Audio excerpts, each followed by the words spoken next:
Hi everyone. So today we're releasing multiple click tags, which is really exciting. So when you're in your studio editor, you have now this tab called click tag. As you know now, you can insert a global click tag. This will be applied to all of your ad, to the whole format. So wherever a user or viewer clicks, they'll be led to the landing page you set here.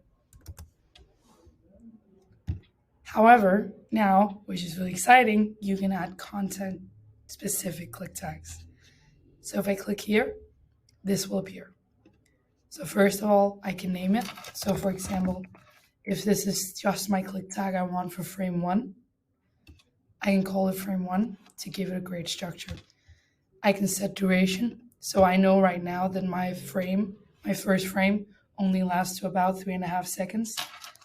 So right now I'm going to set this click tag to only be clickable, if you say, to 3.5 seconds, because then I know I need to put a new click tag on my second frame.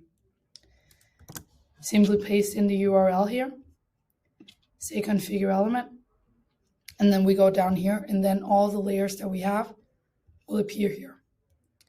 I can either choose to just put it on one of the layers in my first frame if I only want people to be able to click on the headline or on the background, or I can put it on a group level. So now the whole first frame is clickable.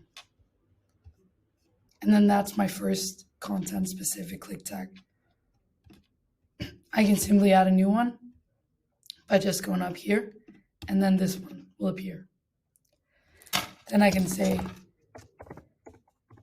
frame 2, and then say when does this click tag need to start, when does it end, paste in the URL, and again, simply go down here and see how this one is blocked out. That's because this already has a click tag on it in this time frame. Simply choose this one, and then I've added my second click tag. If I click here, I'll be able to see where all of my click tags are. And then you can see here frame 2 as well.